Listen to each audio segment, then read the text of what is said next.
has been done for corporations, and indeed you've been in a lot of high schools and colleges.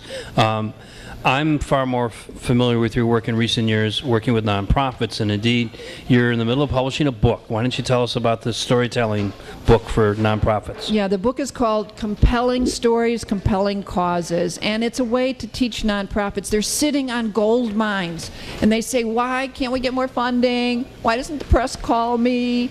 And so it's teaching them how to look at these everyday events and let them open people's wallets, let them get the reporter interested.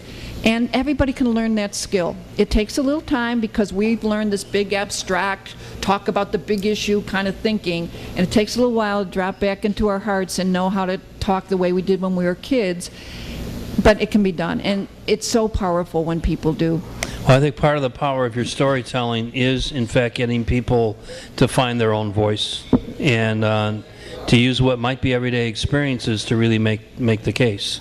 People start to get that their lives are interesting and important. Sometimes people will say to me, is your life just more interesting or just know how to tell the story? And it's definitely the latter. Everybody's life is interesting. I love interviewing other people and helping them tell their story. I'm doing a whole set at Jonesboro at the National Festival just on refugee stories that I've collected from people on the North Shore. And it's amazing. And people, the smile on their face, and it's like, oh my God, you got me. And that everybody else is listening and clapping, it's like, holy shoot.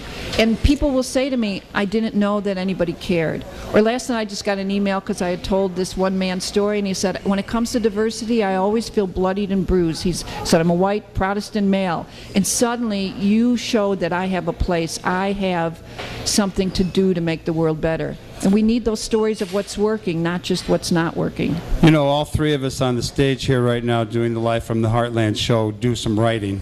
And I know I have flashes every day of things I hope to remember for future things I write.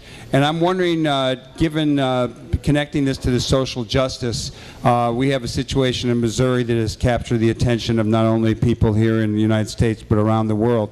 If you were making notes on those events, what kind of things would you want to incorporate for a future story, maybe when you're a few years older and you're talking about back in those days? There is something good about having a little distance on some of these stories. I would find a family story, and I would look for something where, for instance, there were differing opinions in that family. So it wouldn't feel like propaganda. I've got one agenda here. It would be showing the real struggle of people who want to be safe and want to be open, and yet this is scary, and somehow there's going to be some kind of movement in those couple people, I wouldn't follow more than probably a couple, that something happens that does give us some hope. I just not like, oh, let's all talk about how horrible it is. Now, I don't manufacture hope, but I find there's always some human joy in the middle of the tragedy, something that helps to balance it out. So something that would be, I would love if there's some success stories that Ferguson has put something together that is helpful, like I'm thinking of an Oak Park and some things where people have done preventative, not just reacting to the emergency. But if something gets created out of this, I would love to tell that story. I find it's the best when you can point to something that's working. I've got one more little curveball like that. You are the curveball king. You know, we saw a rapid change in opinion around gay marriage in this country. And one of the reasons that I think that has happened is that almost every family has somebody who's gay or LGBT in their family or knows somebody. But not everybody in America, particularly white America, knows black people. And I wonder how that gets told, how the kind of lagging behind of social justice for the African American community.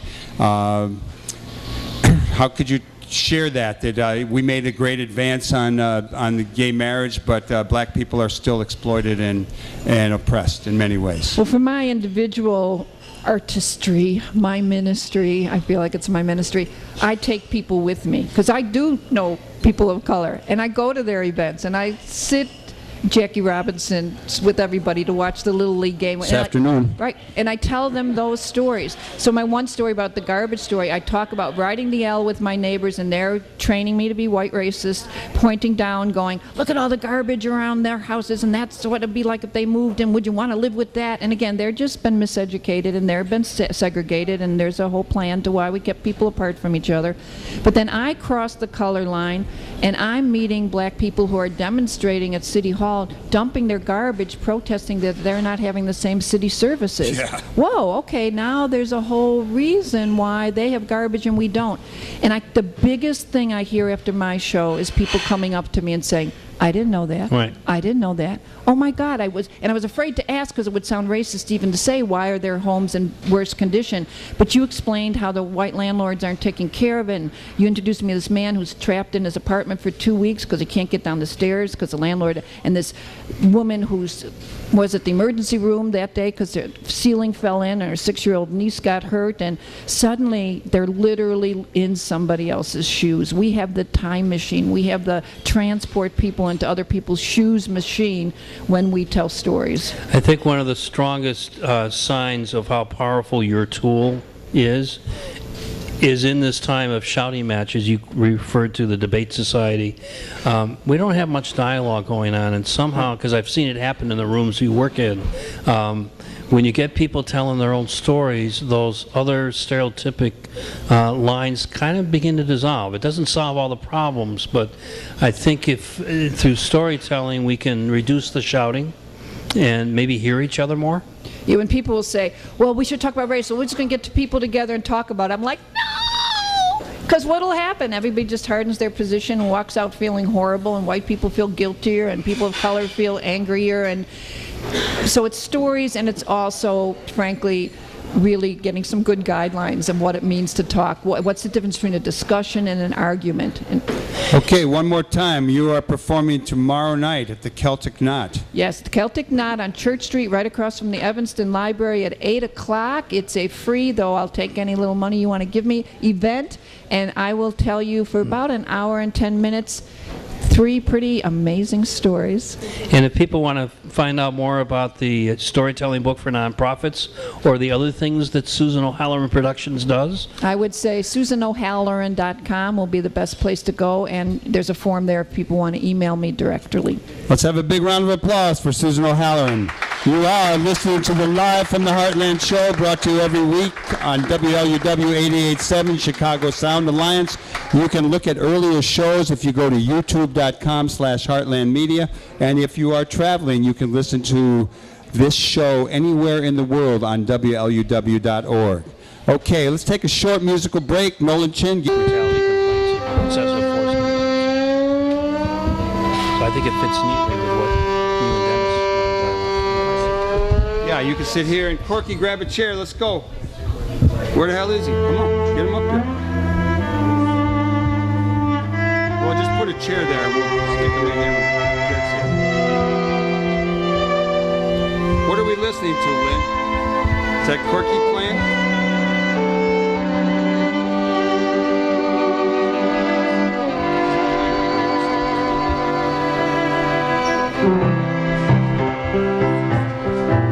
What?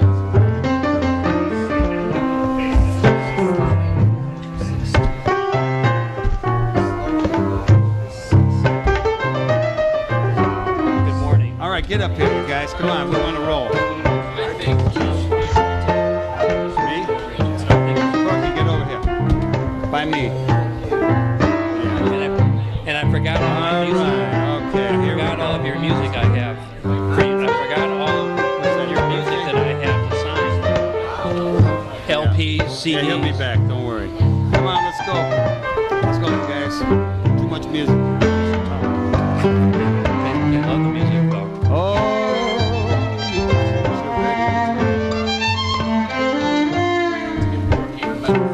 You just sing it.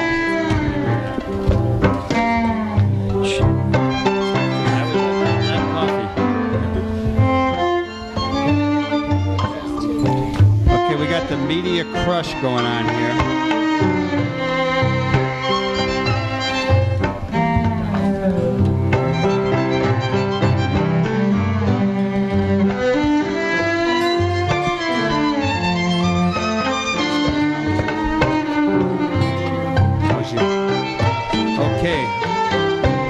Let's do the countdown.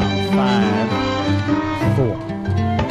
Hey, hey, here we are. We're back here on the stage at the Heartland Cafe. You are listening to the Live from the Heartland show. I'm Michael James. I'm here with Tom Clark, and I want to give you a quick update on another event you could go to on August 29th.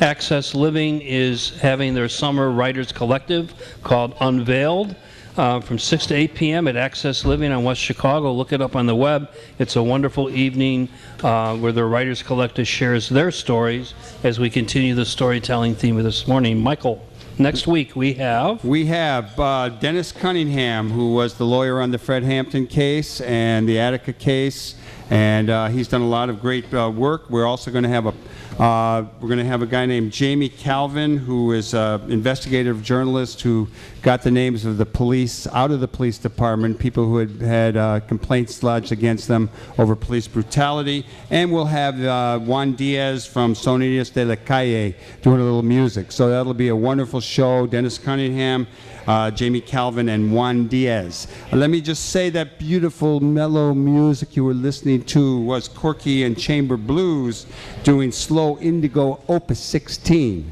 How's that? Slow Indigo Opus 16. So good morning to two guys here, two musicians. We got from the Bitterroot Band, which is playing tomorrow at the Evanston, at a playground up in Evanston. We have Steve Hausheer.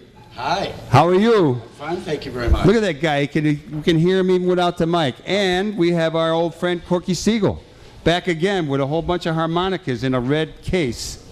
Thank you for that beautiful description. It's made out of what? I don't know. That's nice. All right. Well, it's great to have both of you here. Thank you. And I understand that you both do some work together. We do. Steve Hausheer does our website work, and he's also involved in management with my wife Holly. And we see each other almost every day. We talk almost every day. And he also has a great band. He has this band, Bitterroot Band, and I got to say that, you know, what captured my attention was the custom 49, 50, or 51 Chevy pickup truck. 49. It's a 49. 49. That's what I said when you came in. It's got like the French headlights. It's got it's nosed. It's beautiful. And who are these guys in the band with you? Well, Steve Nevitz is the bass player. Joel Treadwell is a drummer. Dan Fisher is a co-composer and arranger and keyboard player. Steve Torres is a most excellent guitar player. And Abby, Duchess of Keeler, the dog in the photo, is our mascot.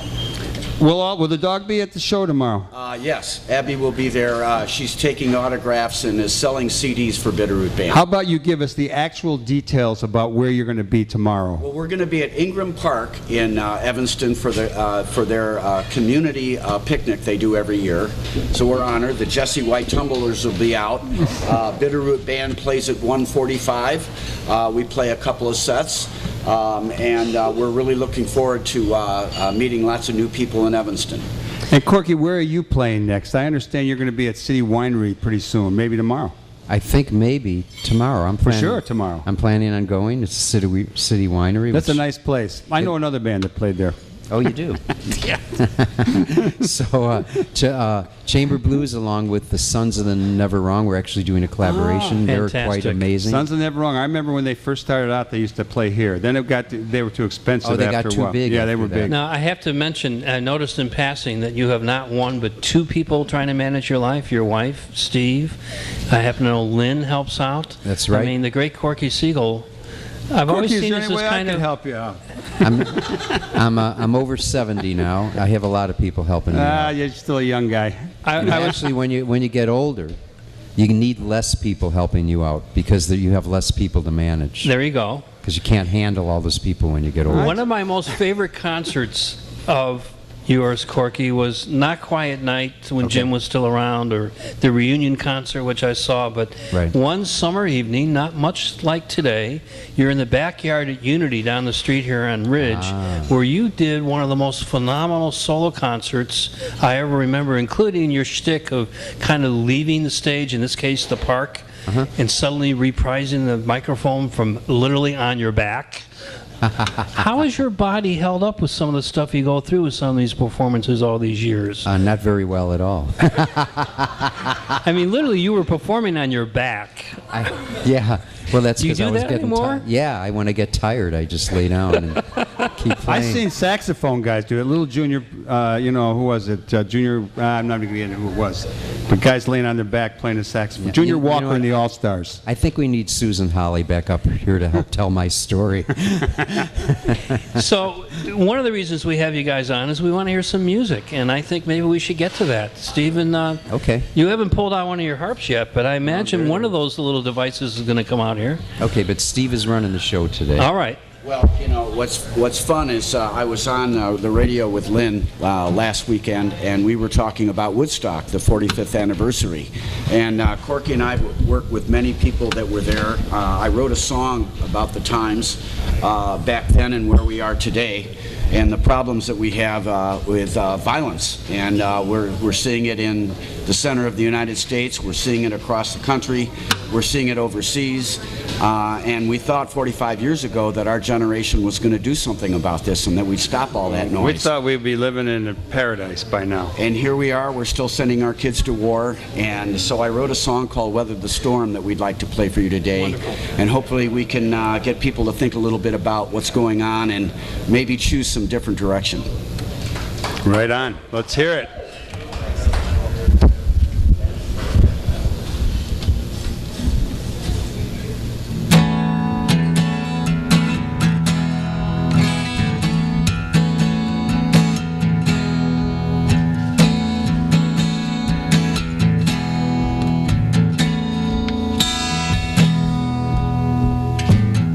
Revolution we promised you 40 years ago. We stumbled and fumbled and lost our way. We were moving kind of slow. Wasn't supposed to be this way. Should have been better every day. Didn't work out the way we planned. How that happened I can't understand. 'Cause we can't continue this way. This way we'll never win. Have no doubt we can work it out. We'll weather the storm. Weather the storm. And be forewarned. Weather the storm. For your angel horn. Weather the storm. For your future born. Weather the storm.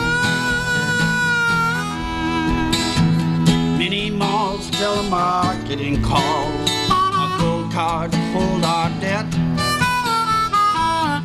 We were building a better bridge, but the gap is wider yet. Did it before to stop a war. Our music was the key. Some things got better, some things got worse. Now it's time to rewrite that verse. We can't continue this way. This way we'll never win. Have no doubt we can work it out. We'll weather the storm.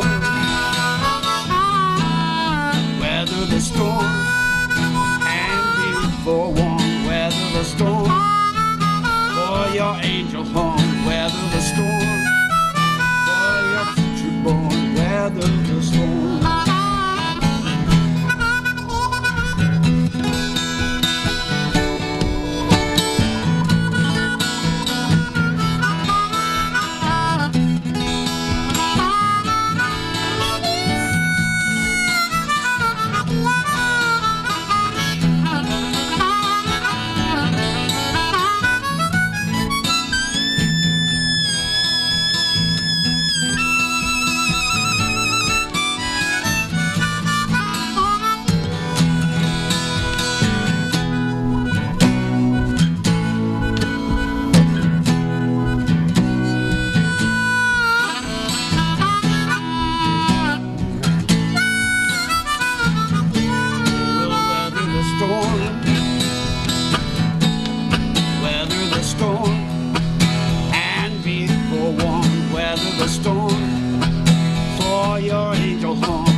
easy street.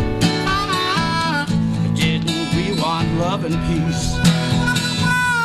Now it's just a free-for-all, saving that memorial wall, watching our children go to war. Thought that happened before. Now's the time to stand up and shout, instead of kneeling about. 'Cause we can't continue this way. This way we'll never win. Have no doubt we can work it out. We'll weather the storm. Weather the storm.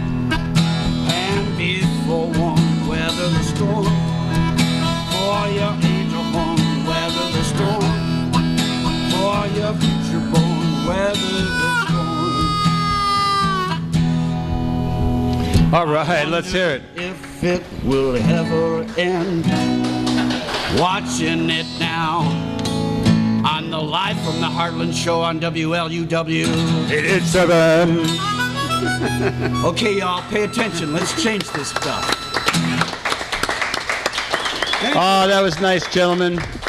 You know, our first guest, Susan O'Halloran, we talked a little bit about in her storytelling not doing too much preaching and trying to incorporate the different views. I'm wondering in music, you know, I've had some of my kids have been involved in various rock and roll bands, and I'm always, of course, encouraging them to say something political or write something political. And my son Katie, and actually at the end of an interview, did say "power to the people," and I was ecstatic for days. But I'm just wondering, in your own work, both of you are socially conscious guys and been around a while. How do you try to get your feelings, your thoughts about the issues of the day incorporated into music without being over the top? Well, just How's that? let me just say this. That's a beautiful question. Do you have an hour and a half? I do.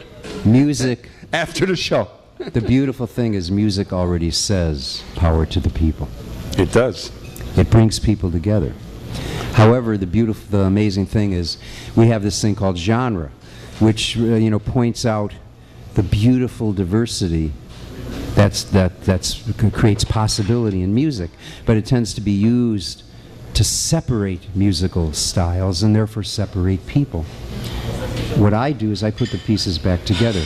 The type of thing that I do, and other people do too, with the crossover and with chamber blues, bringing two diverse, we're really bringing them back together. They should have been together in the first place, and in turn bringing people together. So I feel like musicians are very fortunate because many other people, we have to think about, well, what am I doing? What am I contributing here? Am I doing something wrong? Am I doing something right? All we have to do, musicians, is play music, and we know we're bringing good to the world. So we're very fortunate in that way. That's Did I good. answer your question? You got about an hour and 32 minutes left on I here. know. When I first heard chamber blues, I thought, well, this is an interesting experiment. But I'm guessing it's 25 years, 30 years old now? It and is. it's still a regular frame for you to do this genre. Yeah, people still think that blues and classical don't belong together. Where was the first time you did that? Was it with the San Francisco Philharmonic? No, you'll be surprised. The first discussion was at Big John's. I remember Big John's. I Yeah. remember Butterfield Blues Band and Yeah. Steve Miller Blues Band. Way back. Yeah, well, this was 1966, and this fella kept coming into the club, and one night he said, "Hey, Corky, I'd like your band to jam with my band." I said, "Well, what's your band?" He said, "The Chicago Symphony." And so we got William Russo together, and we put a piece Oh, together. that's right. Bill Russo is why you got this Yeah, particular connection. 1968, Chicago Symphony with Seiji Ozawa, and then we got invitations from all over the world, recorded 2 different recordings on Deutsche Grammophon, the exclusively classical label, and so basically I've been doing this since 1966, bringing blues and classical together. It was neither my idea nor my fault. It was Seiji's idea. Just for going back to 1966, the first time I ever saw you was at the Love-In in Lincoln Park in 1966 with the Siegel Blues Band.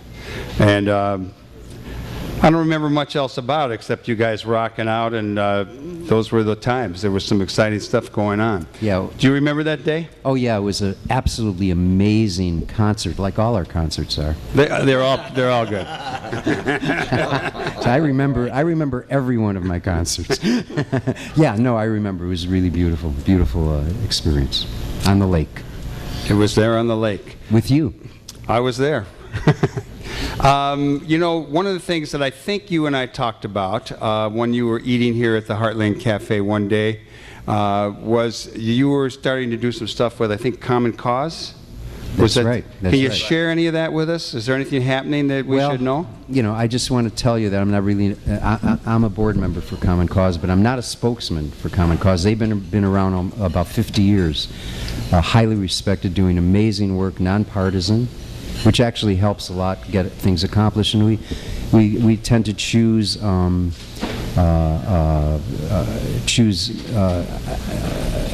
ideas that are at the root of a lot of other problems. You know, we really work at the root. You know, like basically getting money out of politics is one of the main things, and making you know, sure fair everybody elections. can vote. Yeah, fair elections. Speaking of voting, anyone in the listening audience close by wants to get registered or have their registration fixed up, I will be here after the show, and I have got my materials with me to register you to vote. It takes about 30 seconds, as fast as you can write on this one-page sheet. And Common Cause actually helped get internet voter registration through. So that's one of the great accomplishments, many great accomplishments in the last year and a half with our incredible executive director, Ray. That's our man, Ray. Yeah, he's beautiful, and with a great staff of people. Steve Hausheer? Yes, sir. How about telling us a little bit more about yourself and how you got into music, and then the two of you do another song for us. Well, I'm happy to know Corky since 1977. I was taking a train up from college, and I had my guitar with me, and there was this other guy named Steve that got on the train, and we were talking for about an hour and a half. Finally saw the city and asked me what I was doing that night, and I said, "Gee, you know, I don't know. I'm just sneaking in town." And he says, "Well, why don't you come up to Ravinia?" And I said, "Well, you know, who's playing?" He said, "I am." And I looked at him, and I went, "Oh my." It was Steve Goodman. So he invited me, you know, we became friends on the train. He was just that kind of guy. Yeah. And he invited me to sit with them on the picnic. And I met Corky and Jim Tullio and several other folks that day. And so I followed Cork for years after that, and was really happy to start working with Cork after 2000, and some work we were doing with a record label, Out the Box, and a band called Chicago Blues Reunion. So I started, you know, doing a lot of work on the production side of music. And along the way, one of the people I work with asked me if I would sing some of the songs I was writing, and that I ought to form a band. And he worked with me for a couple of years. His name was Jimmy Rogers, and he asked me, you know, to come learn how to sing. And we go up to Racine, and where nobody knew us, and where I could stink up the place, and just, you know, little bit by little bit learned a little bit about singing and entertaining and telling the stories. And so I'm very pleased to be able to do that and work with guys like Corky and help him in his career, and understand a little bit about the creative side of the business besides the business management side. Where are you from? I was born in Evanston, 1954. Today. Oh, happy birthday to you. Happy birthday to you. Happy birthday, dear Stephen Hausheer. Happy birthday to you. How about it? Thank you. Okay, how about another song with a guitar and a harmonica in it? May as well. Yeah, we might as well do mine. Yeah. Let's pull.